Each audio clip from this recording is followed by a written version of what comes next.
Tiwari once again from Rise Academy. आज हम लोग कुछ डिफरेंट सब्जेक्ट के बारे में पढ़ने वाले हैं, विच इज केमिस्ट्री। केमिस्ट्री का फर्स्ट चैप्टर तो नहीं, बट हम सेकंड चैप्टर स्टार्ट करेंगे, केमिस्ट्री पार्ट 1 इनऑर्गेनिक का। इसमें बहुत सारी चीज़ें आपकी 11th की कनेक्टेड हैं। उस चैप्टर में बहुत सारी चीज़ें आपने पहले जो पढ़े हुए हैं उनसे कनेक्टेड है, तो बहुत कुछ है जो हमें सीखना बाकी है, उनको हम करेंगे। और कुछ ऐसी चीज़ें हैं जो आपने पहले 11th में पढ़ी हुई है, तो हमें उनको भी थोड़ा बहुत रिवाइज करना है। हम पहले उनको रिवाइज करेंगे थोड़ा, कि जो हम 11th के टॉपिक काम में आने वाले हैं इस चैप्टर में, पहले हम उन चीज़ों को डिस्कस करेंगे। आफ्टर दैट हम डायरेक्टली चैप्टर पे आएंगे, और चैप्टर में कुछ है नहीं, बहुत ही इजी चैप्टर है, second chapter of your inorganic chemistry. तो मैं स्टार्ट करता हूँ, चलो स्टार्ट करते हैं। सेकेंड चैप्टर का नाम है आपके solution and colligative properties. Solution and colligative property. अच्छा, एक चीज और ध्यान रखो कि इसके पहले जो आपने 11th में पढ़ा था सॉल्यूशन के बारे में, तो बहुत कुछ चीजें आपने सॉल्यूशन के बारे में पढ़ा था कि सॉल्यूशन क्या होता है, होमोजेनियस सॉल्यूशन क्या होता है, होमोजेनियस मिक्सचर क्या होता है, बहुत सारी चीजें आपने पढ़ा था कि क्या क्या चीजें होती है सॉल्यूशन, होमोजेनियस मिक्सचर, ये सब कुछ। आज हम उन्हीं चीजों को एक बार रिवाइज करेंगे और हम आगे बढ़ेंगे, ठीक है। तो स्टार्ट करते हैं सॉल्यूशन एंड कोलिगेटिव प्रॉपर्टी।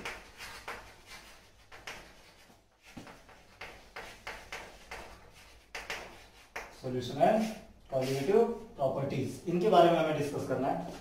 सबसे फर्स्ट तो हम समझ लेते हैं कि इस चैप्टर में हमें क्या क्या चीजें पढ़नी है, कौन कौन सी चीजें हमें पढ़नी है।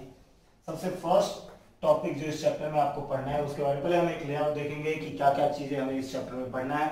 उसके बाद फिर 1 बाय 1 हम पिक करेंगे और सारे टॉपिक्स को क्लियर करेंगे। Okay, so let's start. सबसे फर्स्ट टर्म की बात करूं जो हम यहाँ पे पढ़ने वाले हैं, वो है हमारा vapour pressure.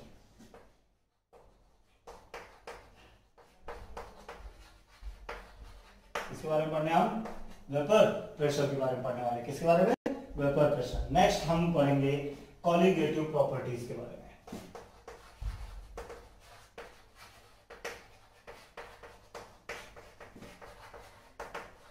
Colligative properties. What is colligative property? तो देखते हैं, हम समझते हैं कि कोलिगेटिव प्रॉपर्टी क्या है। सबसे पहले तो ये ध्यान में रखो आप कि ये टॉपिक हमें लास्ट में करना है, बट थोड़ा सा अगर मैं इंट्रोडक्शन दूं तो ये जो होता है वो डिपेंड करता है, ये इसकी पूरी की पूरी स्टडी किस पे डिपेंड करेगी? अमाउंट ऑफ सोल्यूट पे। किसके ऊपर? Amount of solute means quantity पे बात होगी। किसके ऊपर बात होगी? क्वांटिटी। किसके ऊपर बात होगी? क्वांटिटी के ऊपर, ना कि कौन से टाइप का सोल्यूट है, उस पर डिपेंड नहीं करेगा कोलिगेटिव प्रॉपर्टीज। कोलिगेटिव प्रॉपर्टीज हमारे किस करेंगे? अमाउंट ऑफ सोल्यूट, मतलब सोल्यूट का अमाउंट कितना है, उससे क्या इफेक्ट पड़ रहा है हमारे सॉल्यूशन के अंदर। सो कोलिगेटिव प्रॉपर्टीज हम वहां पे पढ़ेंगे, वेपर प्रेशर पढ़ेंगे। अच्छा, कोलिगेटिव प्रॉपर्टीज में हमें बहुत सारी चीजें पढ़नी है, ये बहुत इंपॉर्टेंट टर्म है। यहाँ से आपको आपके फाउंडेशन कोर्सेज में, कॉम्पिटिटिव एग्जाम्स में और एज वेल एज 12th में तो पूछा ही जाएगा, बट वहां पे भी इसके बहुत सारे यूज है। हम देखेंगे जैसे जैसे कि कौन कौन सी चीजें हमें यहाँ पे इंपॉर्टेंट है और कौन कौन सी चीजें हमें लर्न रखनी है, याद रखनी है कौन कौन सी चीजें। तो सबसे फर्स्ट हम देखते हैं कि सबसे फर्स्ट कोलिगेटिव प्रॉपर्टी जो हम पढ़ने वाले हैं उसका नाम है रिलेटिव लोअरिंग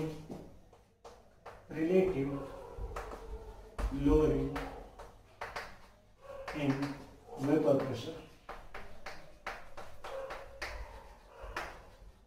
इसके बारे में पढ़ रहा है, relative lowering in vapour pressure. Next हम पढ़ने वाले हैं इस चैप्टर में एलिवेशन इन बॉइलिंग पॉइंट। इसके बारे में पढ़ रहे हैं, elevation in boiling point. Third, depression in freezing point. किसके बारे में? Depression in freezing point. और फोर्थ वन टॉपिक जो हम पढ़ेंगे वो होगा हमारा ऑस्मोटिक प्रेशर।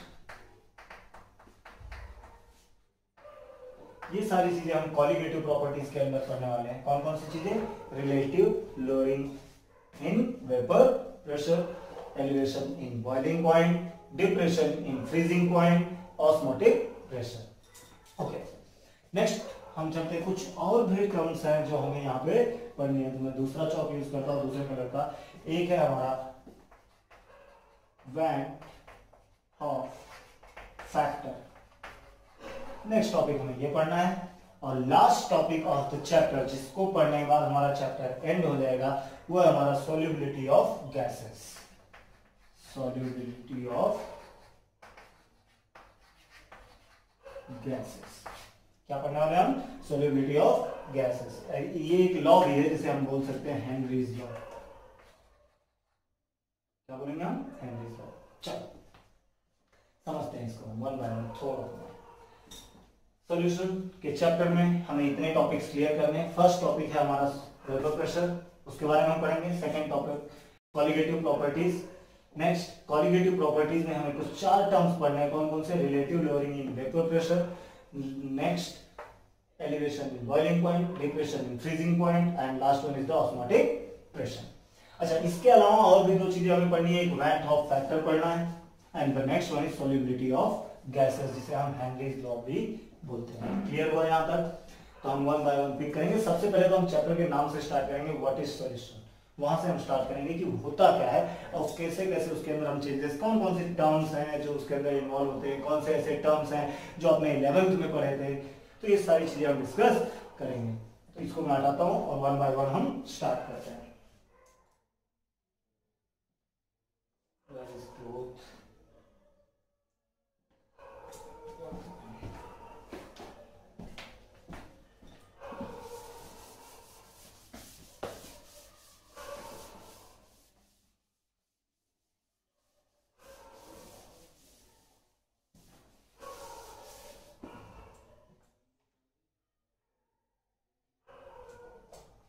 सबसे first what is solution.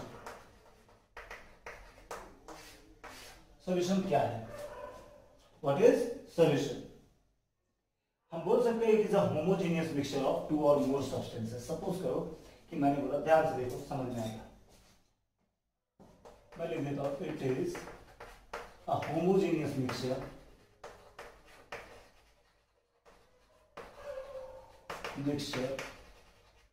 of 2 or more substances। क्या होता है ये? What is solution? It is a homogeneous mixture of 2 or more substances which cannot be separated easily। जिसे हम इजीली अलग नहीं कर सकते। कहने का मतलब ऐसा नहीं है कि आप उसको पिक करके अलग कर दो, ऐसा मिक्सचर जिसको आप पिक करके अलग कर दो, नहीं, आप उसको इजीली अलग नहीं कर सकते, उन्हें सेपरेट नहीं कर सकते। एग्जांपल के लिए अगर मैं बताऊं आपको, तो अगर हम शुगर सॉल्यूशन लेते हैं, देखो शुगर सॉल्यूशन, तो अगर मैं शुगर सॉल्यूशन की बात करूं तो हमारे पास एक वाटर है यहाँ पे, इसके अंदर हमने क्या डाल दिया? शुगर डाल दिया थोड़ा सा। जब ये शुगर पूरा का पूरा इसके अंदर डिसॉल्व हो जाएगा तो क्या आप इसको इजीली अलग कर सकते हो? नहीं। तो ये हमारा क्या हो जाएगा? एक होमोजेनियस मिक्सचर हो जाएगा। होमोजेनियस मिक्सचर ऑफ 2 और मोर substances which can not be separated easily, जिनको हम इजीली सेपरेट नहीं कर सकते। क्लियर हुआ? अच्छा, यहाँ पे हम जितने सब्सटेंसेस के बारे में बात करेंगे इस चैप्टर में, तो इस चैप्टर में 2 और मोर, तो मैंने डेफिनेशन में 2 और मोर लिखा है, यस इट इज परफेक्ट, लेकिन हमें जो पढ़ना है only for 2 substances, mixture of 2 substances.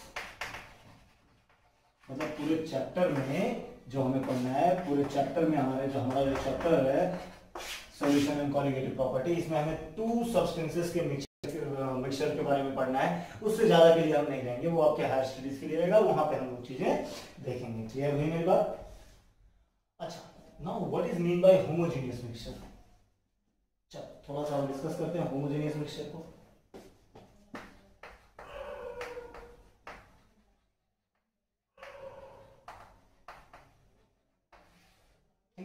What is mean by homogeneous mixture? तो कुछ आइडिया अगर आप सोचो तो what is homogeneous mixture. Homogeneous mixture वो मिक्सचर होता है जिसमें अगर आप सपोज करो कि मैंने एक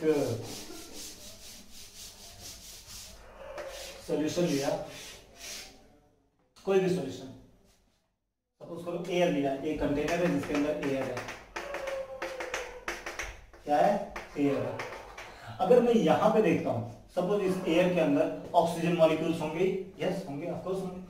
तो मैं बोलूँ अगर मैं यहाँ इस कॉर्नर पे चेक करता हूँ लेके, तो और यहाँ पे मुझे मिलता है ऑक्सीजन 2 मॉलिक्यूल है, 2 मॉलिक्यूल्स मिलते हैं ऑक्सीजन के। तो यहाँ अगर इस कॉर्नर पे मैं चेक करूँगा तो यहाँ पे भी मुझे 2 मॉलिक्यूल्स ही मिलेंगे। यहाँ पे मैं चेक करूँगा सेम एरिया में, यहाँ से अगर सेम अमाउंट ऑफ हम स्पेस ले रहे हैं तो वहाँ पे भी हमें मिलेगा 2 मॉलिक्यूल। कहने का मतलब यह है कि होमोजेनियस मिक्सचर का मतलब ये होता है प्रॉपर्टी ऑफ मिक्सचर या फिर property of solution is uniform. कहां तक? The property of solution is uniform through out the solution.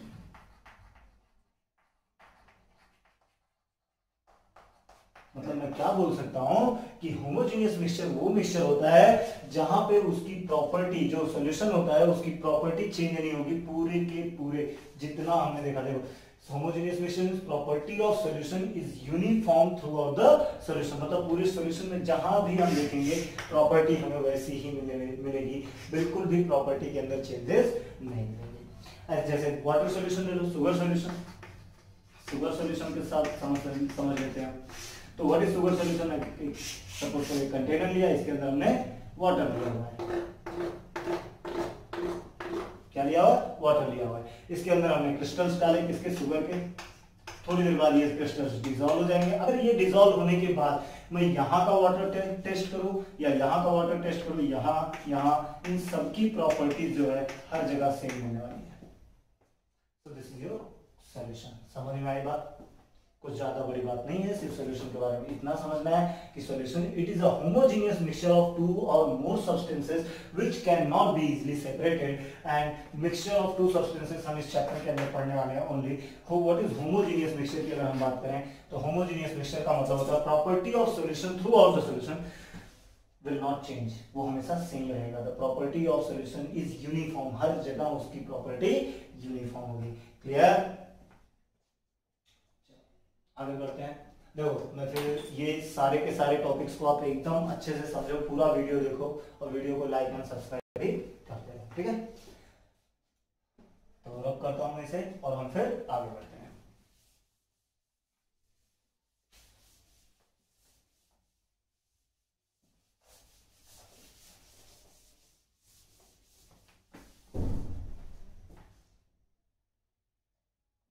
मतलब हम इस चैप्टर में किसके बारे में पढ़ने वाले हैं? बाइनरी सॉल्यूशंस के बारे में। अगर मैं सॉल्यूशंस कौन कौन से पढ़ने वाले हैं तो बाइनरी सॉल्यूशंस।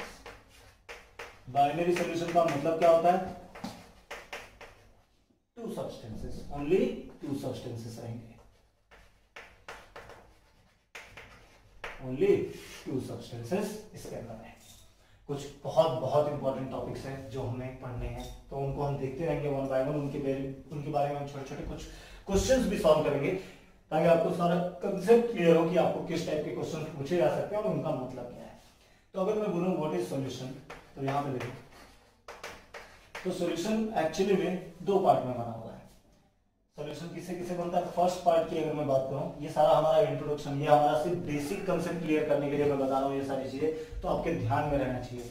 वो सॉल्यूशन किससे किससे मिलकर बनता है? First one is solute and the second one is solvent. पहला क्या होता है? सॉल्यूट, दूसरा होता है सॉल्वेंट। चलो हम इनके बारे में थोड़ा डिस्कस कर देते हैं कि क्या होता है। सॉल्यूट क्या होता है? सॉल्यूट का मतलब होता है हमारा which is in smaller amount, जो कम हो, जिसकी क्वांटिटी कम हो सॉल्यूशन के अंदर, उसे हम सॉल्यूट कहते हैं, और जिसकी ज्यादा हो उसे हम बोलेंगे सॉल्वेंट। ये हमारा है लार्जर अमाउंट में रहेगा। कैसा रहेगा? लार्जर अमाउंट में। क्लियर है मेरी बात? चलो इनको और थोड़ा समझते हैं कि ये क्या कहना चाहता है। तो स्मॉलर अमाउंट का मतलब, जैसे अगर मैं बोलूं शुगर सॉल्यूशन लिया मैंने, तो वाटर ज्यादा रहेगा, शुगर कम रहेगा, तो शुगर हमारा क्या होगा? फॉर शुगर सॉल्यूशन लिख देता हूं यहाँ पे, फॉर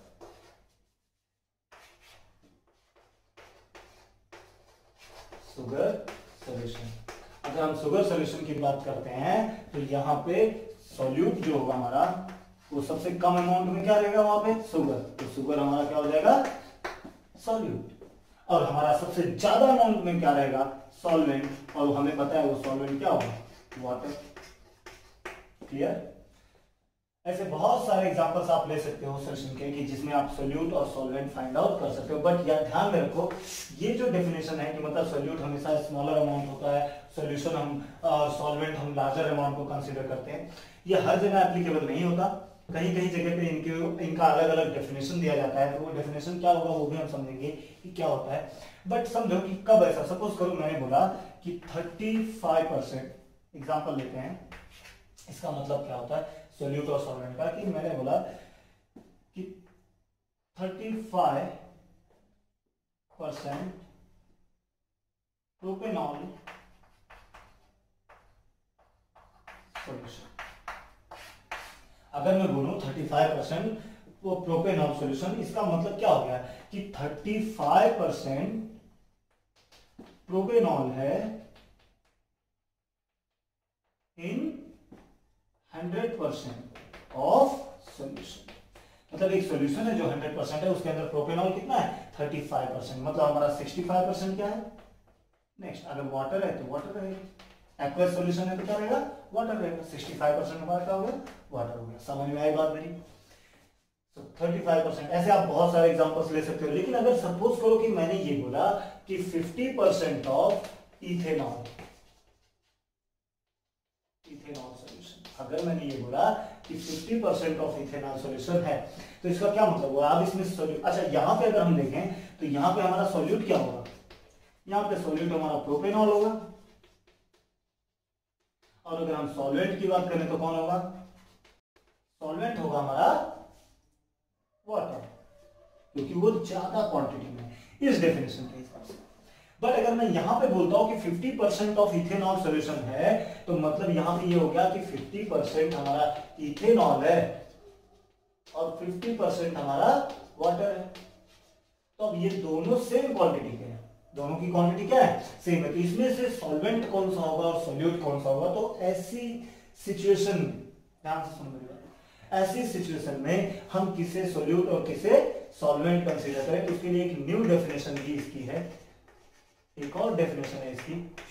वो डेफिनेशन क्या है उसको भी हम समझते हैं कि अगर सपोज करो मिक्स किया मैंने, दो या दो से ज्यादा सब्सटेंसेस हैं और उनको एक दूसरे के साथ मैंने मिक्स किया, सपोज टू सब्सटेंसेस, हम बाइनरी के बारे में पढ़ रहे हैं, बाइनरी प्रॉपर्टीज, देखो बाइनरी सॉल्यूशन के बारे में पढ़ रहे हैं, तो हमें सिर्फ दो सब्सटेंस को लेना है, लेकिन उससे ज्यादा भी रहे तो भी कोई दिक्कत नहीं है। लेकिन अगर मैं आपसे बोल रहा हूं कि मैंने दो सब्सटेंसेस लिए और दोनों को मिक्स किए, तो दोनों को मिक्स करने के बाद जो मुझे रिजल्टेंट सॉल्यूशन, जो मुझे रिजल्ट मिलेगा, जो सॉल्यूशन मिलेगा, वो उन दोनों में से किसी एक के स्टेट को ऑक्यूपाई करेगा। जैसे फॉर एग्जांपल अगर मैं बोलूं एग्जांपल के लिए शुगर सॉल्यूशन, शुगर सॉल्यूशन, तो शुगर सॉल्यूशन की अगर मैं बात करता हूं तो ध्यान दो, सपोज करो हमारे पास यहाँ पे इसके अंदर वाटर है, ये क्या है हमारे पास वाटर, और इसके अंदर मैंने शुगर डाला, शुगर, थोड़ी देर बाद शुगर डिसॉल्व हो जाएगा।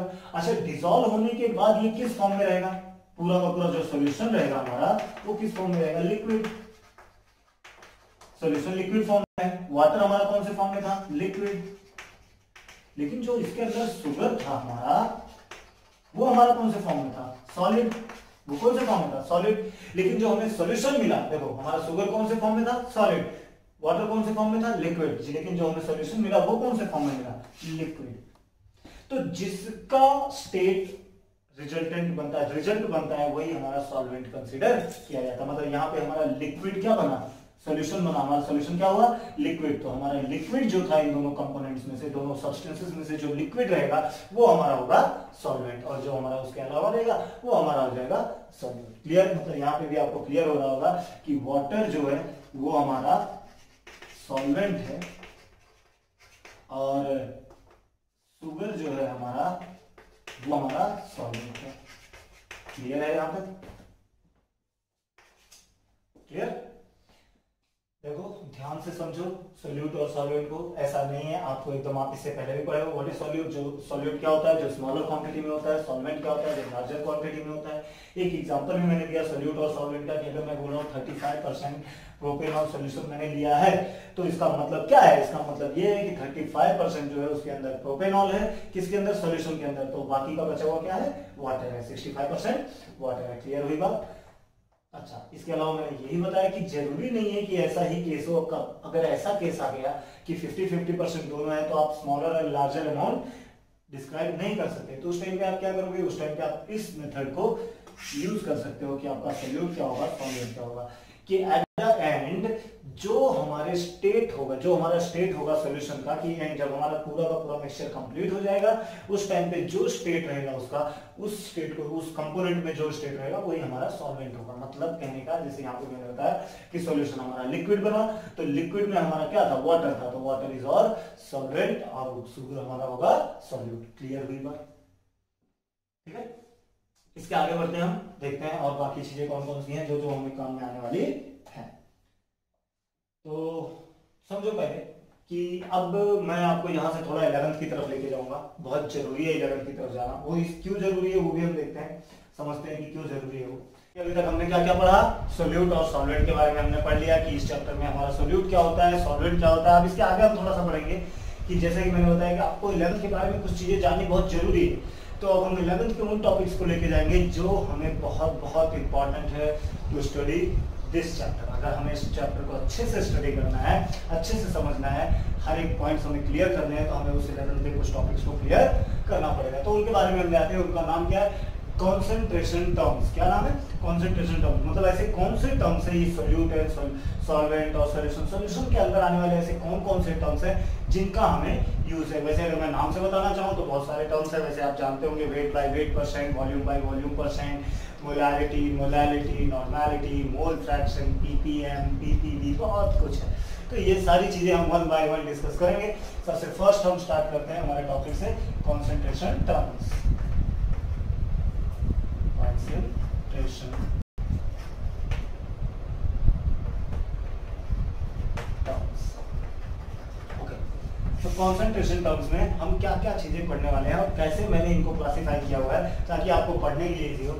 तो मैंने इनको दो पार्ट में क्लासिफाई किया हुआ है। फर्स्ट पार्ट मैंने ये बोला है, देखो आपको ध्यान में रहना चाहिए कि कौन कौन सी चीजें किस किस पार्ट में आती है, कि किस कैसे आप उनको क्लासिफाई करके पढ़ रहे हो। ये चीजें आपको याद रखने के लिए बहुत ही इजी होगा। चलो देखते हैं। फर्स्ट जो इसका हमारा कॉन्सेंट्रेशन टर्म्स है, वो टर्म्स जो डिपेंड होते हैं, किस पे डिपेंड होते हैं, टेम्परेचर पे। सो टर्म्स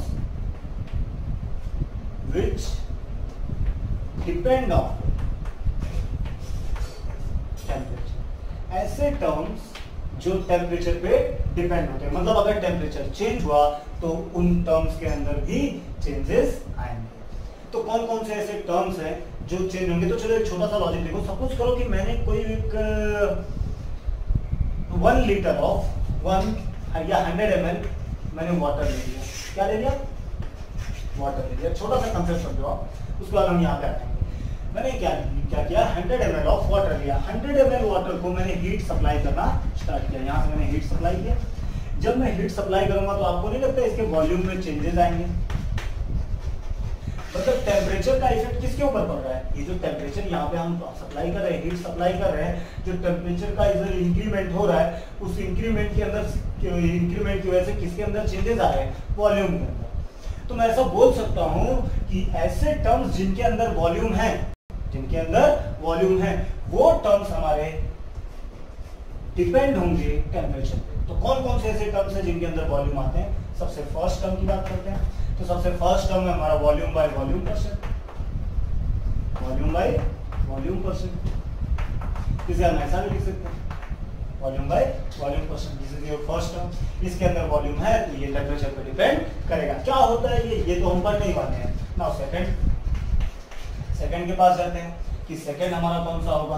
तो सेकंड टर्म हमारा होगा weight by volume, weight by volume percent, या फिर हम वेट बाय वॉल्यूम परसेंट ऐसे भी बोल सकते हैं। ऐसा भी लिखा रहता है, शॉर्ट फॉर्म में ऐसा लिखा रहता है, और अगर हम पूरा बोले तो ऐसा लिखा रहता है। थर्ड टर्म की बात करूं मैं, तो थर्ड टर्म यहाँ पे जो आता है वो हमारा होता है मोलैरिटी। क्या होता है, मोलैरिटी। तो मोलैरिटी के बारे में हम देखेंगे कि what is molarity.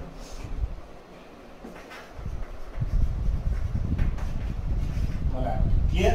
Now fourth term, last term इस टर्म का, कि ये ऐसे टर्म्स जो किस पे डिपेंड करते हैं, टेम्परेचर। मोलैरिटी में भी हमें क्या मिलता है, वॉल्यूम मिलता है, इसके वहां पे आएगा। नाउ नेक्स्ट जो हमें पढ़ना है, फोर्थ टर्म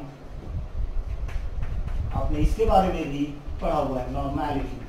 इसके बारे में नॉर्मैलिटी, नॉर्मैलिटी, ये सारी चीजें, ये जो टर्म्स है ये सॉल्यूशन के टर्म्स है, और ये सॉल्यूशंस के ये जो टर्म्स है ये किस पे डिपेंड करते हैं, टेम्परेचर की। अगर टेम्परेचर चेंज हुआ तो ये इतने जितने भी टर्म्स हैं इनके अंदर चेंजेस आएंगे। बट कुछ ऐसे भी टर्म्स होते हैं which do not depend on temperature. तो सबसे पहले हम उनको भी देख लेते हैं, कौन कौन से ऐसे टर्म्स हैं। तो सेकेंड पार्ट हमारा क्या है, terms which do not depend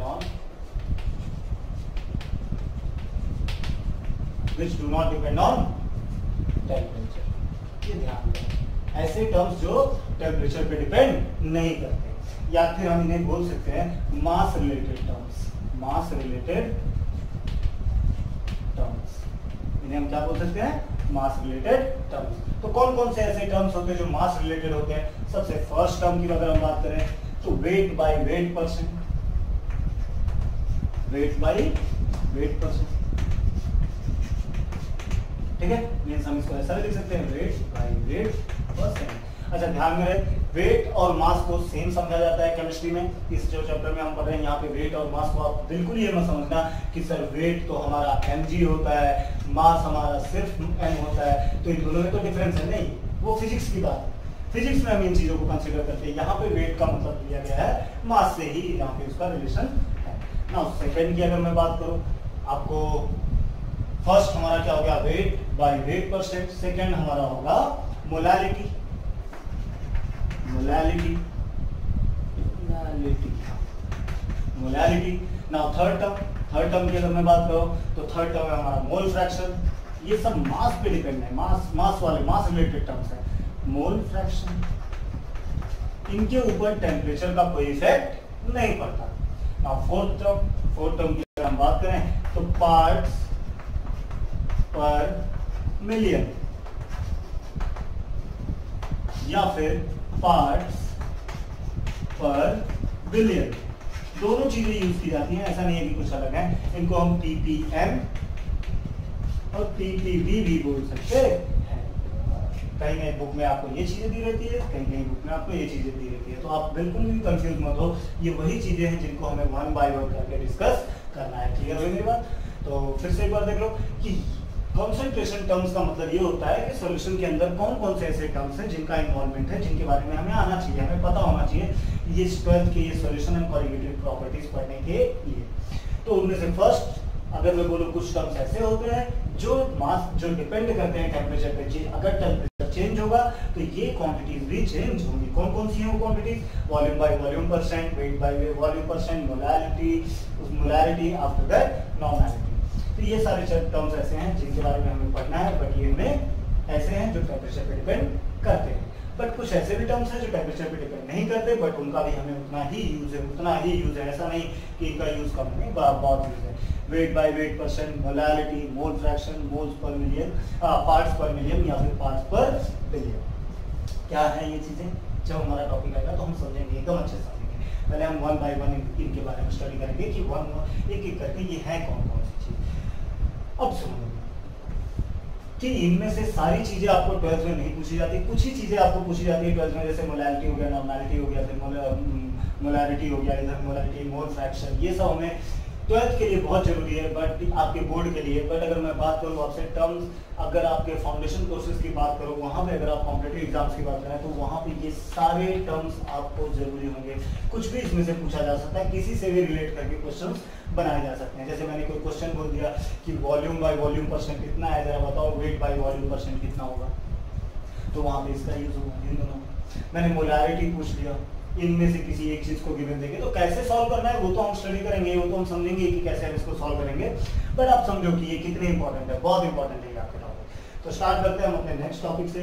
one by one हम इसको सिलेक्ट करते हैं और हम स्टार्ट करते हैं। कॉन्सेंट्रेशन टर्म में सबसे फर्स्ट टर्म हम पढ़ेंगे, sequence wise one by one पढ़ते चले जाएंगे। कुछ है नहीं टर्म्स में, ध्यान में रखो, कुछ भी नहीं है, बस आपको इतना ध्यान रखना है कि जो भी चीजें आप पढ़ रहे हो उनका नोट्स आप घर पे प्रिपेयर करो, खुद से सेल्फ बाय योरसेल्फ प्रिपेयर करो अपने नोट्स, क्योंकि जब तक आप अपने खुद से नोट्स प्रिपेयर नहीं करोगे तब तक आपके कंसेप्ट, आपके डाउट्स नहीं आएंगे, और डाउट्स आएंगे जब, तब आपके डाउट्स क्लियर होंगे। सो फर्स्ट टर्म अगर मैं बोलूँ, फर्स्ट टर्म जिसके बारे में हम पढ़ने वाले हैं इस चैप्टर में, वो हमारा फर्स्ट टर्म है वेट बाई वेट परसेंट। क्या है? वेट बाई वेट परसेंट, या फिर हम इसको ये भी बोल सकते हैं और वेट बाई वेट परसेंट। अच्छा, क्या होता है ये वेट बाई वेट परसेंट? अगर मैं इसका डेफिनेशन लिखूं तो डेफिनेशन तो हमें समझने की जरूरत नहीं है, बट हमें फॉर्मूला इसका समझना है, बहुत जरूरी है। तो वेट बाई वेट परसेंट समझो। वेट बाई वेट परसेंट का मतलब होता है मास ऑफ, यहाँ वेट है तो मैं मास लिख रहा हूँ, बट दोनों का मतलब सेम है, ये चीज ध्यान में रखना। Mass of solute divided by mass of solution multiply by 100। 100 क्यों? क्योंकि हमें परसेंट चाहिए। अच्छा, पहले तो मैं इसको आप एकदम अच्छे से अपने दिमाग में बिठा के रखो, एकदम अच्छे से बिठा के रखो कि क्या है ये चीज। क्या है? Mass of solute divided by mass of solution multiply by 100। हम कभी कभी कंफ्यूज क्या होते हैं, यहाँ पे हम सॉल्वेंट लेते हैं, बट आपको सॉल्वेंट नहीं लेना है, आपको ध्यान में रखना है कि ये हमारा क्या है, मास ऑफ सॉल्यूशन है। एक एग्जांपल लेके हम समझने की कोशिश करते हैं इसको। एक एग्जांपल लेते हैं, कोई भी एक एग्जांपल हम ले लेते हैं। सपोज करो मैंने बोला कि 10 ग्राम ऑफ, या 10 ग्राम चलते 20 gram of NaCl is dissolved in 20 gram of NaCl is dissolved in 100 gram of water. Find weight by weight percent.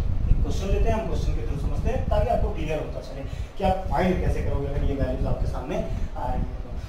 20 gram of NaCl is dissolved in 100 gram of water, find weight by weight percent. तो यहाँ पे हमारा weight by weight percent का क्या है formula? Weight by weight percent is what?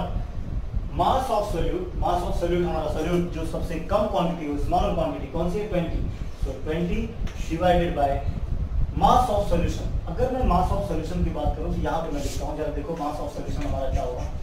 Mass of solution क्या होता है? Mass of solute plus mass of solvent. Mass of solute plus mass of solvent. अच्छा, मास ऑफ सॉल्यूट हमारा कितना है? 20 प्लस मास ऑफ सॉल्वेंट कितना है? 100। देखो ये हमें, मैंने पहले बोला ये वाटर है सिर्फ। अगर मैं ये क्वेश्चन बोलता कि 20 gram of NaCl is dissolved in 100 gram of solution, यहाँ वाटर की जगह में सॉल्यूशन यूज करता तो हमारे सॉल्यूशन का मास होता, बट मैंने वो यूज नहीं किया है। हमारे क्वेश्चन में क्या दिया? 100 ग्राम ऑफ वाटर, तो 20 प्लस 100 will give you 120 ग्राम। ये आपका क्या है? Mass of solution. So 20 divided by 120 multiply by 100। 0 0 cancel हो गया, 2 10 जा, 2 6 जा, सॉरी 2 6 जा 12, और भी कैंसिल हो गए। अगर हम इनको चाहे, चलो एक काम करते हैं, हम इसको 4 से कैंसिल करते हैं। 4 3 जा 12, 4 5 जा, तो क्या आएगा हमारा? 50/3। कैंसिल करने जाएंगे तो हमारा क्या आएगा? 5 1 जा 5, 2 रिमेनिंग, 5 6 जा 15, 5 6 जा 18, 3 6 जा 18.33, 3 1 जा 3, 2 0 3 6 जा 18। Yes,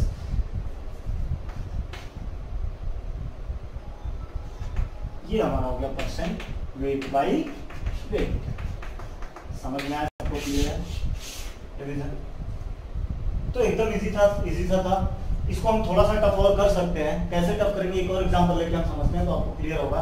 so weight by weight percent हमारा क्या होगा? Weight by weight percent mass of solute divided by mass of solution multiply by 100। हमने एक एग्जांपल लिया, एग्जांपल के थ्रू हम समझे कि अगर 20 gram of NaCl is dissolved in water which is 100 gram, 100 gram of water है, उसके अंदर आप बोलोगे सर वाटर तो ml में होगा, तो ml रहेगा तो वो एक अलग चीज होगी। अभी हम उसके बाद एक नेक्स्ट एग्जांपल जो लेंगे उसमें आपको समझ में आएगा। और हमें बोला find weight by weight percent, और ये रहा हमारा solution. Weight by weight percent का 20 अपॉन मास ऑफ सॉल्यूशन जो होता है वो हमने सॉल्वेंट और सॉल्यूट दोनों को ऐड किया तो हमें मिल गया मास ऑफ सॉल्यूशन।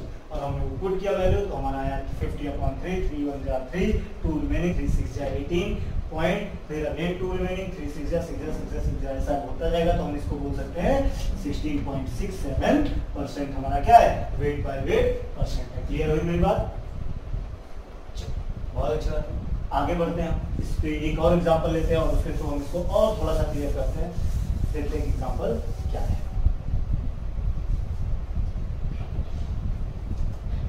हमें दिया है 100 ग्राम ऑफ NaCl। देखो अभी 100 ग्राम नहीं, 10 gram of NaCl, 10 gram of NaCl। Question है हमारा 10 gram of NaCl is present in 100 ml of solution, is present in 100 ml of solution, या दिया हुआ है 100 ml of solution, find weight by weight percent, find weight by weight percent if the density of solution is 1.2 ग्राम पर ml। जरा question को अच्छे से ध्यान से देखते हैं। क्या दिया हमें? 10 gram of NaCl। What is NaCl? NaCl कुछ और चीज नहीं है, आपको ऐसे मैं ऐसे ही टाइम पास के लिए आपको बता रहा हूँ, आप ध्यान में सुनिए। NaCl कुछ नहीं है, आपका कॉमन सॉल्ट है। ये क्या है? कॉमन सॉल्ट, जो आप घर पे सब खाते हो। क्या है? Common salt. तो 10 ग्राम ऑफ NaCl अगर 100 ml ऑफ सॉल्यूशन के अंदर है तो उसका वेट बाय वेट परसेंट कितना होगा? Find weight by weight percent कितना होगा इफ द डेंसिटी इज 1.2 ग्राम पर ml। तो जो हमें पूछा गया है, पहले हम उसके ऊपर जाते हैं। हमें क्या पूछा गया? Weight by weight percent. So weight by weight percent is what? Mass of solute, देखो यहां पे मैंने लिखा है, समझाया भी है, what? Mass of solute divided by mass of solution multiply by 100, multiply by 100, ये आपका फॉर्मूला है। तो जो जो चीजें हमें गिवन है, चलो हम पहले पुट करते हैं उनको। मास ऑफ सॉल्यूट हमें कितना दिया हुआ है? Mass of solute is 10 gram divided by mass of solution, जो हमें पता नहीं है तो हमें वो फाइंड आउट करना पड़ेगा। कैसे हम फाइंड आउट करेंगे? चलो देखते हैं हम कैसे फाइंड आउट करते हैं। हमें कुछ चीजें गिवन है, यहां नहीं करता हूं मैं, एक काम करता हूं मैं यहां पे करता हूं, आप समझो। हमें क्या दिया हुआ है? हमें डेंसिटी दी हुई है, रो इज हाउ मच? 1.2 ग्राम पर ml। अगर मैं इसको मास में कन्वर्ट करूं तो what is density? Density is equal to mass upon volume. Mass upon volume होता है, तो हमें क्या फाइंड आउट करना है? मास। तो mass is equal to volume into density, mass is equal to volume into density. Volume हमें कितना दिया हुआ है? 100 ml। वॉल्यूम हमें कितना दिया हुआ है? 100 ml multiply by density. Density हमारा कितना है? 1.2 ग्राम। 1.2 मल्टीप्लाई करेंगे कितना आएगा? 100 इंटू 1.2 कितना आएगा हमारा? 120। अरे आया ना 120। सो 120 ग्राम हमारा क्या हो गया? मास हो गया। हम यहाँ पे पुट करते हैं हमारा मास 120 ग्राम। जीरो से जीरो कैंसिल हो गया, और किसी से कुछ कैंसिल हो रहा है? यस। चलो हम पूरा 10 इंटू 10 100 डिवाइडेड बाय 12, 4 3 12, 4 25 जा। अगर हम 25 डिवाइडेड बाय 3 करते हैं तो हमारा आंसर आता है 3 8 जा 24, 8.3333 ऐसे चलता रहेगा। तो हमारा weight by weight percent will be 8.33%। मतलब क्या हो गया कि वेट परसेंट से अगर हम देखें कि वेट बाय वेट परसेंट हमारे सॉल्यूट का कितना है, तो कितना होगा? 8.33%। क्लियर हुआ मेरी बात? तो ये था हमारा वेट बाय वेट परसेंट। इसके अलावा हमें और भी बहुत सारे टर्म्स करने हैं, बट हम वो सारे टर्म्स इन नेक्स्ट लेक्चर करेंगे। तब तक आप इन चीजों को पढ़ो, जो डाउट है वो कमेंट बॉक्स में पूछो ताकि मैं आपको सारे आंसर्स दे सकूं। और हाँ, कंटिन्यूटी में पढ़ो, खुद के नोट्स बनाओ, और जब जब चैनल पे आओ वीडियोस देखो, लाइक एंड सब्सक्राइब करना ना भूलो, ओके? ताकि आपको न्यू अपडेटेड वीडियोस मिलते रहे। Okay, thank you so much guys.